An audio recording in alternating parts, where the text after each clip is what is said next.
A política é a única forma em que você pode mudar a sociedade, né, pelo diálogo. Pelo diálogo na sociedade.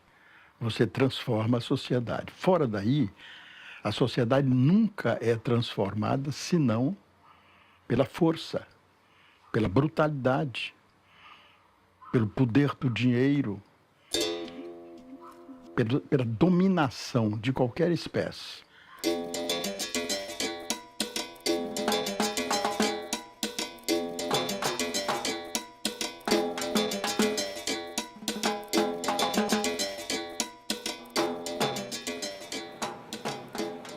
Comecei a ver o mar gradativamente, a partir de Nazaré das Farinhas. E aí, de repente, você tem imediatamente a visão extraordinária de Salvador. E aí ele já era o mar, já era todo o Atlântico. Mas todo foi, digamos assim, instantâneo, o mar e a cidade. Com o amor do mar e a sedução da cidade para viver.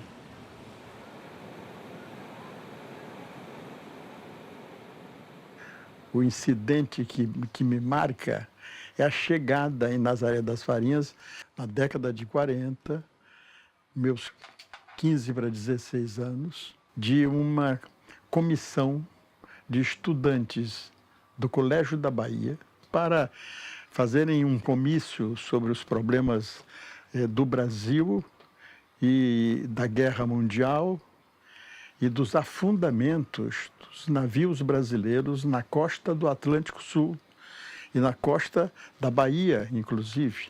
O afundamento de navios mercantes que levavam, nas exportações e importações, levavam produtos brasileiros para a Europa.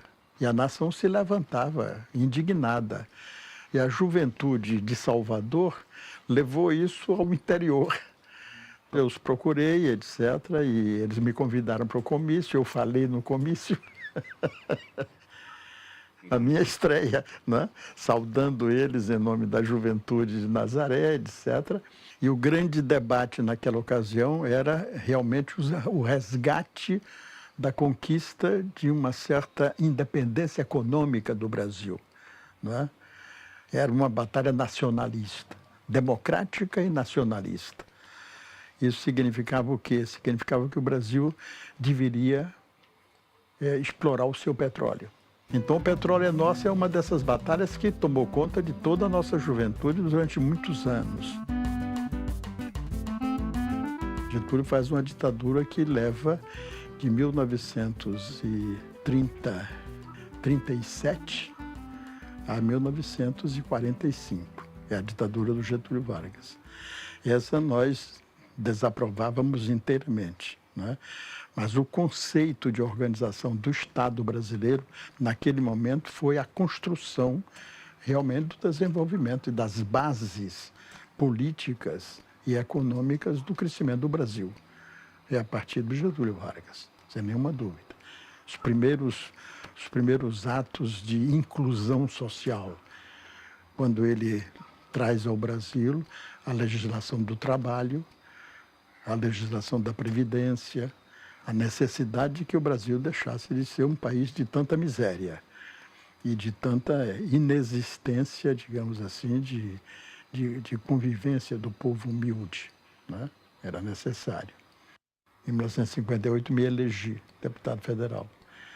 Ainda era no Rio de Janeiro, a capital. Eu sou da geração que faz a mudança para Brasília. Terá, como certas cidades clássicas da antiguidade, uma medida de graça arquitetônica.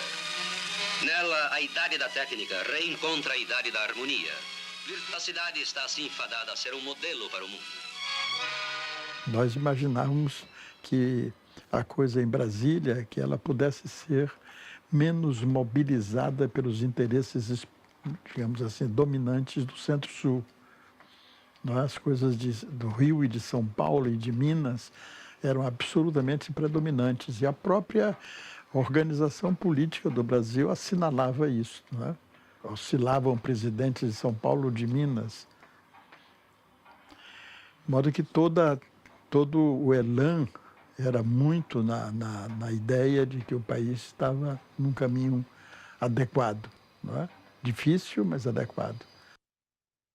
Nesse período, eu, como fui mobilizado para ser candidato a governador aqui na Bahia, a eleição de 1962, portanto, o período final da primeira legislatura no Congresso Nacional em Brasília, ganhei eleição em todas as regiões de Salvador, todas.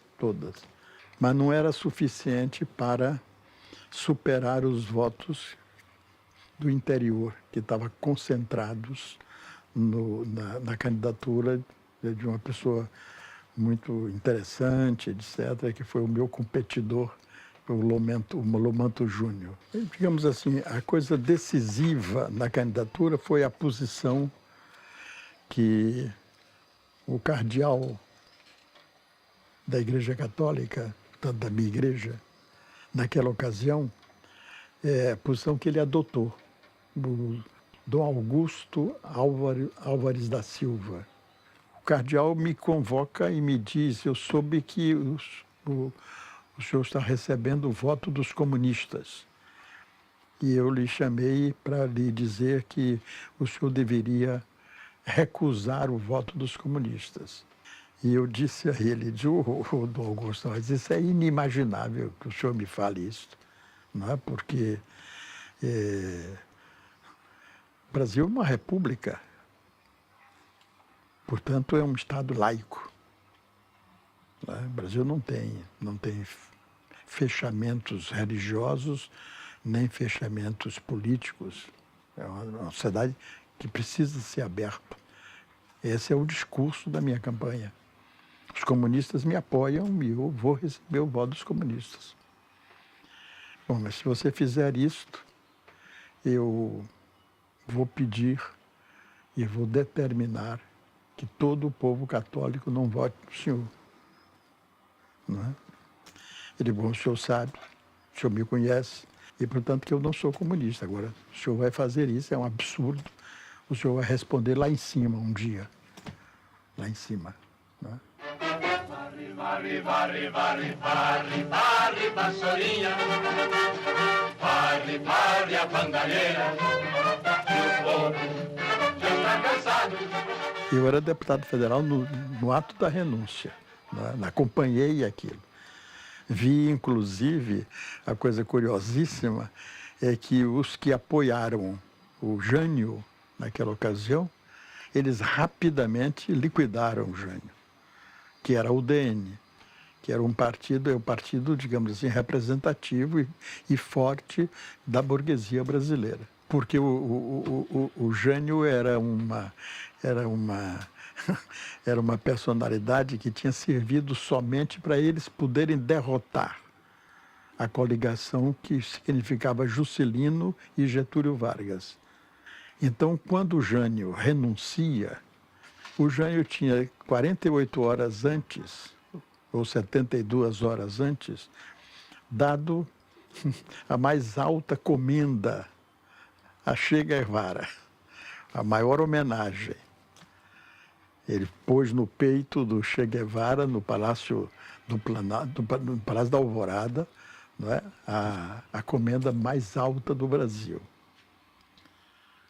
De modo que aquilo causou um rebuliço, ao mesmo tempo em que ele apoiava toda a política econômica fechada dos interesses da burguesia. Mas o Jânio fazia esse sistema assim, de absoluta irresponsabilidade moral na política. Né? E atenção, atenção, ouvintes. O senhor Jânio Quadros acaba de renunciar à presidência da República. O presidente enviou carta ao presidente do Congresso Nacional comunicando sua decisão de deixar o governo. Bom, quando o Jânio renuncia, o vice-presidente da República estava na China e, por determinação ou por transferência de tarefa do presidente Jânio Quadros, Tanto que há muita expectativa e muitas impressões de que essa manipulação do Jânio Quadros naquela ocasião foi exatamente para que ocorresse, nessa ocasião, a sua renúncia, já com vice-presidente dentro da China, para dar a impressão que era um acordo do Brasil com o comunismo chinês, né? E aí é que o anúncio do golpe dos 3 ministros militares, que se o presidente chegasse, retornando da China, ele seria preso em qualquer lugar do Brasil que ele chegasse. Nesse período todo, o Brasil tinha se levantado contra a posição dos militares, que queria impedir a posse de João Goulart, não é? Quando o governador Brizola, que era governador do Rio Grande do Sul, ele levanta o Rio Grande, né? Levanta o povo do Rio Grande todo. O presidente da República é o presidente João Goulart. É ele que tem que assumir, é ele que deve assumir. Isso é um golpe de Estado, não se pode tolerar. Então, nessa ocasião, o país vive, digamos assim, dias admiráveis de resistência e crescentemente atingindo toda a nação brasileira. Quando o Jango volta, não é? Ele volta já com uma posição muito forte, porque no Exército, o 3º Exército, que tem sede no Rio Grande, ficou contra a decisão dos 3 ministros militares. E disseram, não, na Constituição, quando sai o presidente, assume o vice-presidente. Fora daí é golpe de Estado. E aí surgiu uma ideia de fazer a transformação do regime presidencialista em regime parlamentarista, porque toda a mídia e toda a tentativa de condução política era dizer que o João Goulart estava fazendo uma transformação comunista do Brasil, queria fundar o Partido Comunista no Brasil. Na Itália, na Alemanha, na União Soviética, em Cuba, na China, a história foi sempre a mesma. João Goulart nunca foi comunista, né? Ao contrário, ele era um homem muito rico. Ele apenas saiu muito menos rico do que quando entrou. Não foi a melhor solução. A melhor solução deveria ter sido realmente uma reação, né, para dizer aos 3 ministros militares: os senhores são ministros militares, os senhores estão cometendo, com esse gesto, uma traição à República, traição ao Brasil democrático. Os senhores têm que cumprir seu dever. As Forças Armadas existem para manter a ordem interna e manter a soberania nacional, não para interferir na vontade do povo. O presidente da República é fruto da soberania do povo, portanto, do voto popular do povo brasileiro. Mas, naquela ocasião aí, o presidente João Goulart negociou completamente. Foi uma reação muito grande, muita gente não compreendeu. Ele me disse isso, a apreensão que eu tive. Tanto que uma das coisas básicas do período do João Goulart é a capacidade política com que ele tratou o assunto, porque ele assume como presidente sem poderes. Ele o que faz, nomeia um homem da confiança dele, político extraordinariamente competente. Ele escolhe Tancredo Neves para ser primeiro-ministro. E com o Tancredo Neves ele compõe o ministério todo que ele quer. Em seguida, quando ele assume a presidência da República, ele constrói o plano de recuperar todos os direitos presidencialistas. Então, em determinado instante, é um arrodeio extraordinário, mas persistente. Ele consegue convocar um plebiscito nacional. No final de 1963, esse plebiscito dá uma vitória a João Goulart de mais de 85% do povo brasileiro. Devolveu os poderes presidencialistas ao presidente João Goulart. Ele assume como presidente presidencialista, acaba o parlamentarismo. É uma vitória linda politicamente, né? De uma capacidade de articulação enorme, né? Eu, como consultor-geral da República, né, trabalhei maciçamente todo o projeto de controle dos investimentos de capitais estrangeiros.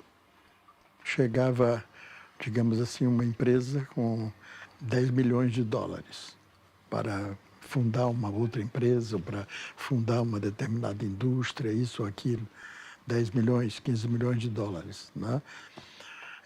Em seguida, ficava aqui durante 3 anos, 4 anos, 5 anos, etc. E aí fazia aquisições internas, não é? Ampliava o capital. Ela que só entrou com 10 milhões de dólares, ela estava remetendo lucro sobre 100. Né? A base de que o lucro era sobre o capital.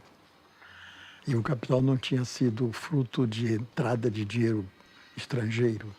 De modo que um belo dia, por exemplo, o meu chefe de gabinete lá no Palácio do Planalto, nós tínhamos 4 salas no Palácio do Planalto, ele me disse, olha, o embaixador dos Estados Unidos, o embaixador Lincoln Gordon, já telefonou algumas vezes aqui para o senhor. A última conversa dele foi o seguinte, ele chegando aqui, diga ele que venha tomar um drink comigo às 5 horas da tarde, que eu tenho um assunto importante para conversar. Eu digo, mas então você telefona para lá. Diz a ele o seguinte, de que eu estou chegando, né? Eu não tenho possibilidade de sair daqui, não tenho porquê e tomar drink em canto nenhum. Mas diga a ele que o tempo que está disponível dele para me receber lá, que nesse mesmo tempo eu o recebo aqui no meu gabinete. E aí ele me pergunta, né? Faz 2 perguntas. A primeira, sobre uma vinda minha a Salvador. Veja que coisa, né?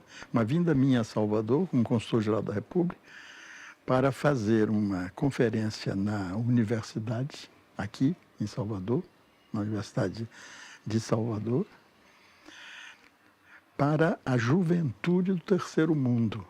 Como o senhor tem tempo para ir fazer uma... Por que isto? Indagando, né? Como se, porventura, fosse alguma coisa ilegítima que o Brasil estivesse conversando com a juventude do terceiro mundo. E quando ele acabou isso, que eu expliquei, etc., ele disse, mas eu gostaria de conversar com o senhor também sobre essa posição aí do governo brasileiro que está definindo os capitais estrangeiros. E aí eu disse, mas isso eu não converso com o senhor? Isso eu não converso, isso eu só converso com o presidente. Se o senhor quiser conversar sobre isto, né, sobre este assunto, eu conduzo agora o senhor, eu telefono para o presidente. Agora, eu não. Eu conversarei com o presidente da República só, com mais ninguém. Ele levantou-se, passar bem. Foi embora. Passar bem e tal, pertigado e tal. No governo do presidente João Goulart, ele teve uma posição dos Estados Unidos tão radical que eles não prorrogaram nenhuma das dívidas do governo do Juscelino. O Brasil teve que fazer um esforço de toda forma de impedimento de importações, etc., para poder ter dinheiro para pagar, né? Que eles não admitiram. Mas nenhuma protelação, não, vamos conversar e tal, nada.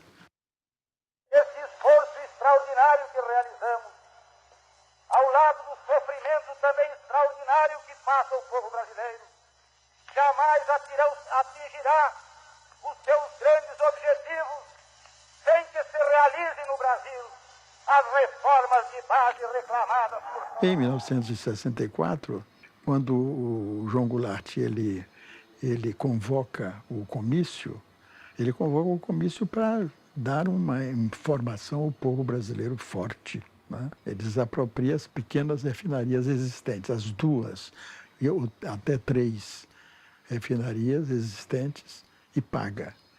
Ele fez isto em relação ao refino do petróleo, portanto, consolida, né, o controle do petróleo brasileiro, né, com o refino, e também em relação ao problema da reforma agrária, em que ele faz o decreto, em que faz a desapropriação, né, dos 10.000 metros ao longo das estradas. Então, os 10.000 metros ao longo das estradas ficavam desapropriados para fins de utilização na reforma agrária do Brasil. No outro dia, era um crime tudo isso, né? De atraso gigantesco, né? Gigantesco. No dia 31 de março, nós todos estávamos dentro do Palácio do Planalto. Eu em articulação permanente com Darcy, que era o ministro-chefe da Casa Civil, Darcy Ribeiro. Já se falava muito na tentativa do impeachment do presidente. Então, como se começou a haver a impressão de que isso pudesse ocorrer, nós tínhamos preparado essa gente lá no Teatro Nacional, não é? Com estudantes e trabalhadores, para eventualmente chegarem no Congresso e, num determinado instante, sentar nas cadeiras. Entrava e tal, e descia das arquibancadas, não é? E ocupava as cadeiras, etc. Se tumultuava. Lá tinha umas 2.000 pessoas, mais ou menos, 1.500 a 2.000 pessoas. Não é? Nós arrumamos sopa, fornecimento de sopa e a comida era sopa, não é? Permanentemente lá para a estudantada, não é? E também os trabalhadores, não é? Os trabalhadores lá, permanentemente, não é? E em determinado instante, o deputado Totel de Andrade, era o líder do governo na Câmara, entra no Palácio do Planalto, mais ou menos aí por volta de meia-noite, né, 11h30 ou meia-noite, né, correndo. Ele chegou lá, arfando. Ele disse, não, o seguinte, Valdir, eles vão declarar que o presidente da República saiu do país. Aí voltei na mesa, né, peguei minha Olivetti, já não há mais tempo para nada, não sei fazer diretamente, e aí faço a comunicação. O presidente da República se afastou de Brasília em direção ao Rio Grande do Sul e disse a Darcy, assina aqui. Eu sou consultor-geral da República, não posso assinar esse negócio. Você que tem que assinar como ministro da Casa Civil. Dotel pega e volta, correndo também. Entra no Congresso Nacional, já ia 1h tanto, né? 1h tanto, vai vencendo uma coisa e outra e tal, chega na tribuna, não querem deixar ele passar, etc. E tal, ele vai para frente e para trás, não sei o quê, essa coisa, tá, no final vai, pega o microfone, né? E lê. E aí o Auro Moura Andrade, como sentiu a coisa, né, já aí seríssima, né? O Auro Moura Andrade disse, não é verdade? O presidente da República abandonou o país, declarou vaga a presidência da República. Você tem a voz de Tancredo Neves, seu filho da puta, você traiu a democracia brasileira. E aí desligam as luzes e depois desligam os telefones e tudo. Atenção. O senhor presidente da República deixou a sede do governo. Deixou a nação acéfala.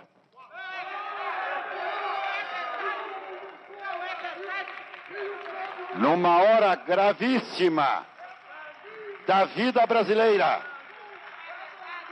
não podemos permitir que o Brasil fique sem governo abandonado. Assim sendo, declaro vaga a presidência da República.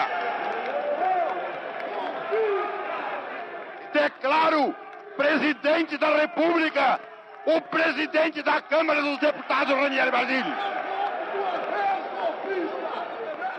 E o presidente tinha saído realmente para assumir o comando das Forças Armadas, que ele é o titular, né?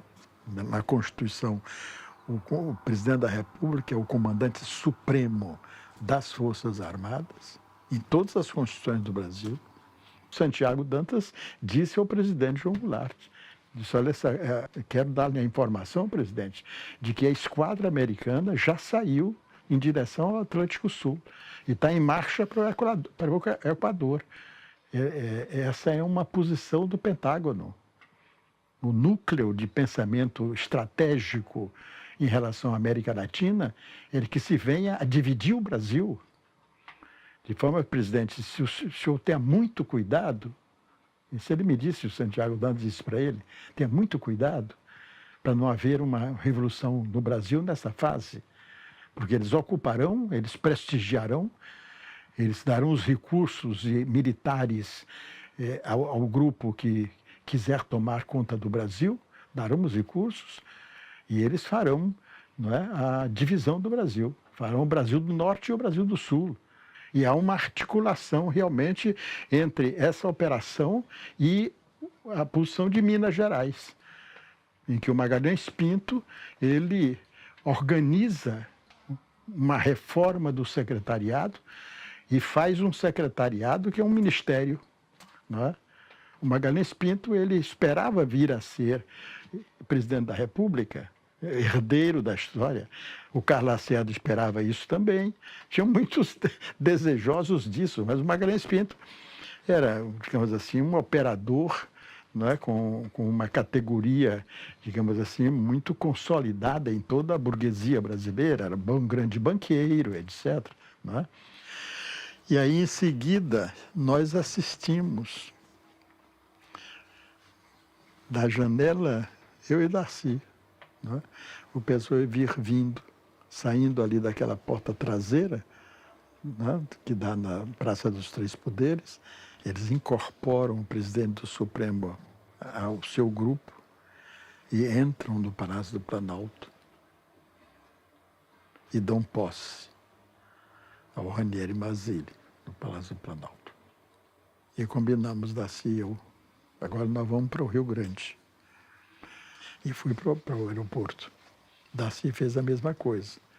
E lá, então, nós nos dirigimos e saímos de lá, aconselhados por um oficial da aeronáutica, que nos disse, se lhe pegarem aqui, pegaram vocês dois aqui, vocês estão na cadeia, estão presos, vamos sair daqui. Ele foi nos conduzindo. Mas nessa noite de 2 para 3, nós fizemos uma reunião com a presença de muitos companheiros, que já nos informaram de que a notícia que iria ocorrer a publicação de um ato institucional número 1, e que nesse ato institucional número 1, eles iriam cassar os direitos políticos de 100 brasileiros. Mas tudo isso era ainda uma notícia, ninguém tinha afirmação concreta. A decisão foi a seguinte, de todo o grupo: Darcy e Valdir vão para o Rio Grande imediatamente.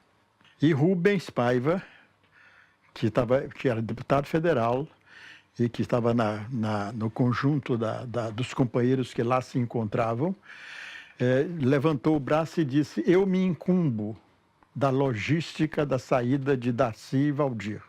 Eu me incumbo. E 3 horas da manhã para 3h30 da manhã, Rubens bateu lá para me pegar. E disse, olha, vocês vão viajar agora, eu saio daqui com você e vou pegar Darcy, não é? E nós vamos juntos para o aeroporto. A partir, digamos assim, de 5 e pouco da manhã, que já claridade, é preciso vocês estarem escondidos aqui nesses capins, são capins um pouco mais altos, vocês ficam deitados aí esperando. Quando vocês ouvirem o avião de hélices ligadas, motor trabalhando, né, e o som paralisado próximo de vocês, significam que este é o avião. Então vocês correm e entram no avião. Mas essa parada do avião levou aí mais ou menos uns 5 minutos ou 6 minutos, né? E a torre suspeitou, e aí deu instruções para que ele voltasse, né? E nós dissemos, não volta mais nada, vamos embora. Ele tocou, partiu e saiu, foi embora, né? Na direção desta fazenda na fronteira do Mato Grosso com a Bolívia. Chegamos lá, não é? Mais ou menos assim por volta de umas 10 horas, 10 e pouco. Ficamos aguardando o avião que viria no mesmo dia para levar o combustível da continuidade nossa, da fronteira da Bolívia e do Mato Grosso, e ir em direção a São Borja. Como o avião não veio, não é? Nós ficamos aguardando. A partir de um determinado instante, o piloto disse, olha, são 2h da tarde já, não há possibilidade de nós continuarmos a viagem. Nós não temos gasolina para isso. Eu sugiro aos senhores, né, que eu saia daqui, que eu me abasteça de gasolina de caminhão e de que eu traga 2 latas de 20 litros de gasolina.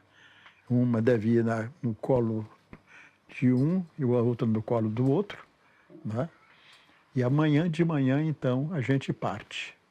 Nós tínhamos um rádiozinho de pilha, e esse rádiozinho de pilha, né, aí no noticiário mais ou menos de 9 horas da noite, etc., nos comunicou que o presidente João Goulart, o ex-presidente do Brasil, desceu hoje no aeroporto de Montevidéu e pediu asilo político ao governo uruguaio. Quando nós tivemos essa notícia, nós não temos alternativa. A alternativa nossa agora é ir para o Uruguai. Do Paraguai, nós descemos, reabastecemos, trouxemos o aviãozinho na mão até o lugarzinho mais próximo, né? Porque o campo era muito pequeno, né? Descemos até a pontinha mesmo, né? na unha, né? Nós 3, né? E em seguida nós tocamos na direção do Uruguai. E ele então nos disse em determinado instante, disse, olha, aquela marcha de nuvens que estão vindo de lá para cá é perigosíssima, E ela está vindo já em grande velocidade, de modo que eu não tenho alternativa. Nós já vencemos tudo, mas se nós entrarmos neste aviãozinho aqui, nós dificilmente sobreviveremos. E ele deu 2 giradas assim para afastar as ovelhas e carneiros, etc. Abriu o campo assim, 2 mergulhadas afastando, né? E aí desceu. Ele então disse, olha, então vocês, eu não sei onde é que nós estamos, sei que estamos no norte do Uruguai. Daí a pouco vem um grupo de pessoas, umas 4 ou 5 pessoas. Eu digo, onde é que nós estamos? É a cidade de Arapey, no norte do Uruguai. E tem um hotelzinho aí? Tem um hotelzinho, etc. Nós estávamos aí há quantos dias nessa batalha toda, chegamos no hotel de Arapey, não é? Daí a pouco vem se aproximando um cabo da polícia, não é? E o cabo se aproximou e eu me levantei e disse, nós somos ex-membros do governo brasileiro, não é? Nós requeremos asilo político ao governo do Uruguai. Ele bateu continência, vou comunicar ao governo da República Oriental do Uruguai. Começo da angústia é quando você se aproxima de 1 ano disto. Como é que eu vou ficar sem emprego, não é? Aí é que realmente começou a coisa a ficar difícil na cabeça de nós todos, de um lado. E do outro lado, porque também a expectativa de poder voltar era muito grande. Muito grande, era uma fantasia. Qualquer notícia que a gente via de uma passeata, não é? Ou de qualquer coisa, era a expectativa de que na semana seguinte isso estava podendo voltar. A fantasia na cabeça no exílio é uma maluquice completa. Não é? Até o fim de 64, não é? Nós tínhamos muita esperança. Depois de 64, aí realmente aí a coisa começou a ficar meio penosa, né? Aí eu decidi que iria para a França para tentar obter um lugar na universidade francesa.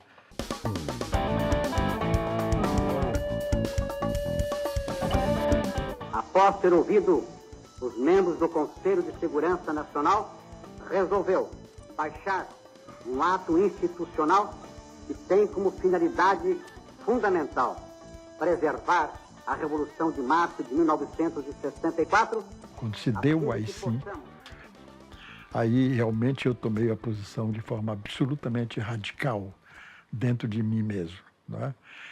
E conversei com a Yolanda e ela também topou, não é? De modo que nós estávamos absolutamente construindo essa ida. E nessa ocasião, na fase já do AI-5, minha filha já estava ficando com 17, 18 anos, né? As outras também já crescendo. Então, a angústia de você, né, ter a ideia de que nessa hora em que você vai voltar, seus filhos não têm mais nada a ver com o seu país. Né? Essa coisa era uma angústia gigantesca. Então, essa coisa que eu consertei, fizemos um apoio recíproco de decisão. Nós vamos embora. Fim de março de 70, eles todos já tinham vindo e eu e Yolanda fomos. De forma que, no dia da chegada, eu preveni muito a ela, né? Digo, olha, num determinado instante é muito possível que eles me peguem aqui no navio, minha filha. Né? Mas aí você fica tranquila, porque todo o nosso pessoal está lá embaixo. Né? Todo o pessoal que disse, não venha, Valdir, não venha. O que é que pode ocorrer a essa altura? Me prenderem, mas sobre quê? Não tem nem porquê, passado tantos anos, inclusive. Não é?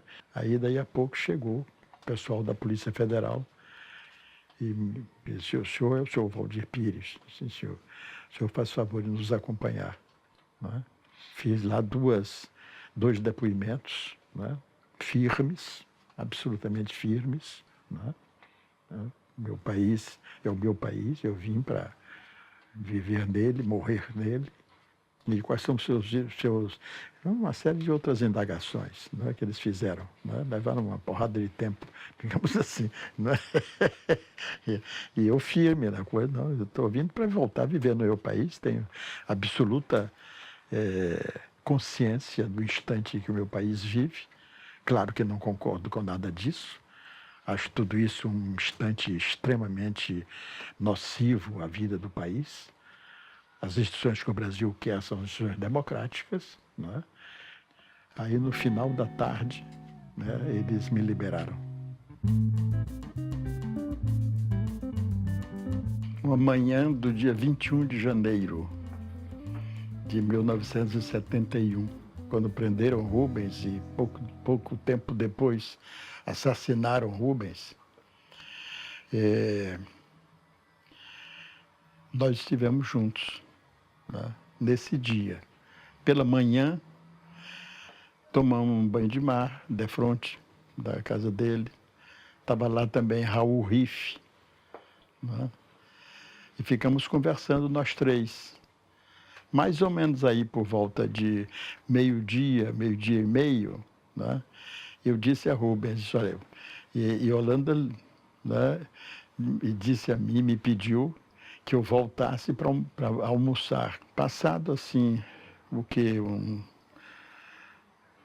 Uma hora e meia, talvez, né? eu recebi um telefonema, que era um telefonema cifrado que nós tínhamos, não é? Se porventura um de nós fosse preso, que nós nos comunicaríamos, não é? E então esse telefone, para mim, foi assim, né? Valdir Rubens teve um infarto e está na casa de saúde, está no hospital. Isso significava para mim que teria havido alguma coisa com Rubens. E aí começamos a fazer contactos, a mobilizar advogado para tentar, né, localizar onde Rubens estava. A casa estava cercada.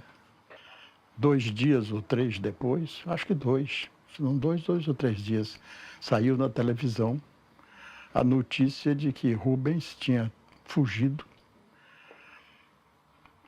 num carro que teria sido, inclusive, deixado, etc., e que eles apontaram como um carro. Esse carro chegou a ser metralhado, etc. A notícia foi sempre assim, foi essa, né? E que Rubens tinha tentado, né, fugir. Eles tinham prendido Eunice, a mulher de Rubens, tinham levado para lá. Não tinha nenhuma notícia, nenhum acesso. Prenderam a filha de Rubens, né? A menina de 16 anos, Eliana, né? 16 anos, ou nem menos de 16 anos, 14 anos naquela ocasião. Prenderam com a mãe, né? De modo que a brutalidade da ditadura, né? O crime que essa ditadura cometeu no Brasil e na história do nosso país, né? Não tínhamos nada com a luta armada, não tínhamos. Nós tínhamos uma posição absolutamente nítida de resistência, né? E de esperança que o Brasil pudesse construir, reconstruir o seu caminho democrático, né? No qual nós todos nos empenhávamos. Nosso juízo a respeito da luta armada era da inconveniência estratégica. Não convinha fazer a luta armada, não é? O Brasil não é Cuba. Não, o Brasil é a grande nação do continente latino-americano. Nós respeitávamos, né? Tínhamos a noção do que aquela juventude estava fazendo, mas perigosa. E não era, digamos assim, capaz de conduzir à recuperação da dignidade democrática do Brasil. Nossa posição era essa, né? Porque quando nós dizemos nossos códigos e nossas constituições todos são iguais perante a lei, é uma grande mentira. Quando você não estabelece as condições. Se eu vejo uma criança com 2 anos de idade, com 3 anos de idade, alimentando-se pouco, não conseguindo sequer estruturar seus neurônios por falta de alimentos, uma criança que não vai para a escola, que não se alfabetiza, não é uma sociedade democrática. Até agora, nós ainda temos muito esse conceito simplesmente que a democracia são as liberdades. Liberdade para quem? Para quem tem dinheiro. Liberdade para quem tem recursos. Se você não tem recurso, você está excluído. Um país onde as leis são descartáveis, por ausência de códigos corretos, com 40 milhões de analfabetos e maior comunidade. Eu voltei para a Bahia para retomar a vida política em 1980. E nós, então, nos iniciamos na rearticulação de tudo na Bahia. Eu lutei todo o tempo para que a frente fosse a unidade de todas as forças políticas que lutaram contra a ditadura, que nós não nos dividíssemos. Em 1985, há a eleição no colégio eleitoral, porque nós perdemos as diretas, e o presidente da República foi eleito com voto do colégio eleitoral, que era o Congresso Nacional. E o Tancredo Neves ganhou a eleição. E ele me convida para ser ministro. E eu fui ministro da Previdência e Assistência Social, no governo, na instalação do governo. Eu era o único ministro de Tancredo Neves, que tinha sido cassado. Eu me desincompatibilizei em 1986, me desincompatibilizei para ser candidato, não é? E aí começamos a travar a nossa batalha. Voltei para a Bahia e nessa campanha a ditadura, que ainda era ditadura, não é? Ela tinha aberto o processo político, mas ainda era ditadura, que estava com o general Figueiredo, presidente da República. Então, eles fizeram uma modificação da legislação eleitoral e estabeleceram um mecanismo, que era um mecanismo de vinculação dos votos. E se houvesse a discrepância em cada eleitor, em qualquer eleitor, de um voto, se ele votasse em um partido e não votasse igual, no mesmo partido, rigorosamente, o voto seria nulo. A Arena Antiga era simplesmente dona no Estado de quase todas as áreas eleitorais. Eu disse, não há hipótese de qualquer vitória, nem há hipótese de que nós dividamos a oposição ao senhor Antônio Carlos Magalhães. Foram 1,5 milhão de votos de frente. Eu acabei ganhando a eleição contra o Antônio Carlos Magalhães. Por que isso? Porque o Antônio Carlos Magalhães dizia, eu elejo um poste. Quando chegou mais ou menos em março de 89, eles chegaram aqui, os que queriam a minha candidatura, chegaram aqui, né, já no começo de abril, no mês da convenção eleitoral, e vieram e me comunicaram, vamos indicar você para presidente da República, para candidato a presidente da República, no PMDB. A batalha dentro do PMDB, então, virou completamente, virou Ulisses contra mim, e eu contra Ulisses. Eu perdi essa eleição com menos de 2% da convenção do PMDB. Perdi uma eleição com 16 votos e 900 e tantos votos dos convencionais. De modo que a pressão que veio foi enorme. Todo o meu pessoal voltou para aquilo. Você não viu? Você chega lá, você vai 48 horas antes da convenção, você não vai antes, você não fez nenhum trabalho, não foi a canto nenhum, e você praticamente perdeu a eleição por 16 votos. Agora nós queremos todos que você se una a Ulisses e que você salve a situação, salve. Se você não salvar a situação, está perdida. Eu digo, mas salvar a situação como? Você tem que ser vice-presidente da República. Faz a chapa, Ulisses Valdir é a única solução. Valdir, una-se, faça isso, faça esse esforço. É um desastre permitir Collor ser o presidente da República. Eu estou inteiramente de acordo. E nessa fase, então, firmaram-se as candidaturas de Lula, que eu dizia muito, é a candidatura única que deveria ser possível de você dizer, pois então, mas seja Lula, sem dúvida. Por quê? Porque era a candidatura de um trabalhador real, um homem de sindicato, um homem trabalhador, líder trabalhador. Não pode haver dois discursos. O discurso é do partido, do programa do partido, das ideias do partido, do compromisso do partido. É claro que cada um tem um estilo, uma maneira de se externar. Cada um pode fixar neste aspecto ou naquele aspecto.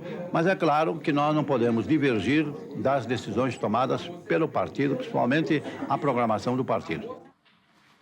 Mas a pressão foi de tal natureza que eu não encontrava outra saída dentro de mim. Não para ser vice-presidente ou por ser vice-presidente, mas pela estupidez de nós não termos organizado a vitória contra a ditadura. Derrubamos uma ditadura e não fomos capazes de eleger o presidente. E elege-se o presidente um rapaz, né, sem nenhuma participação na luta pela libertação contra a ditadura, que se elege com o apoio deles todos. Portanto, uma derrota depois do processo. Era um atraso gigantesco uma coisa vergonhosa para nós todos, e não se tratava simplesmente disso, era devolver ao pessoal da ditadura o poder que nós estávamos pretendendo e que tínhamos assegurado com a vitória de Tancredo. Tancredo morreu, tinha ido para um homem como o Sarney. Então, para mim, era a luta do Brasil e da Bahia. Impedir a vitória do Collor era um problema da Bahia e do Brasil. Para mim era isto, né? Na minha cabeça era isso inteiramente. Eu tinha certeza que não poderia fazer outra coisa, eu intimamente, que era uma coisa desastrosa do ponto de vista da política corriqueira, mas quem estava ali era um ex-exilado de muitos anos. Eu não tenho nenhuma dúvida de que esse ato foi um ato da maior emoção. Quer dizer, o governador Valdir renunciou ao governo da Bahia porque ele tem fé, tem grandeza, tem espírito público. A Bahia vai compreender que não está perdendo o governador, está ganhando o vice-presidente da República e está ajudando o Brasil a reconstruir essa nação. Esse é o momento mais difícil, foi a decisão mais difícil, uma decisão que eu não me arrependo de fazer, não é? Foi uma posição de sacrifício. Eu não tive alternativa.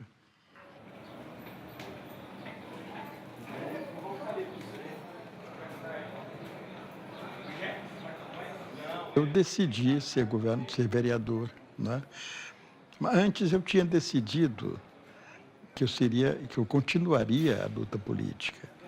E no ano de 2010, na eleição de 2010, né, os meus companheiros aqui do partido fizeram indicação do meu nome para ser candidato ao Senado, que era, digamos assim, um resgate para mim.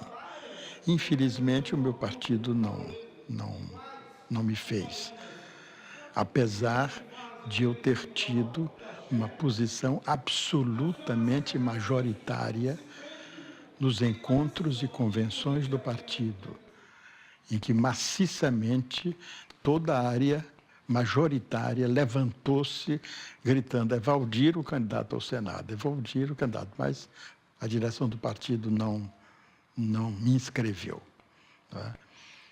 Então eu decidi que pouco importa, fosse no Senado, fosse na Câmara de Vereadores, por que não continuar a pregar a luta pela democracia de verdadeira, uma democracia que não seja de mentira? Não é isso que vai dizer que eu não fico em partido. Eu lamento profundamente isso. Não sou candidato a nada hoje. Sou candidato a lutar. Posso lutar como vereador, posso lutar sem nada, continuar aí lutando. É isso que eu desejo profundamente. Lutar para construir uma sociedade democrática.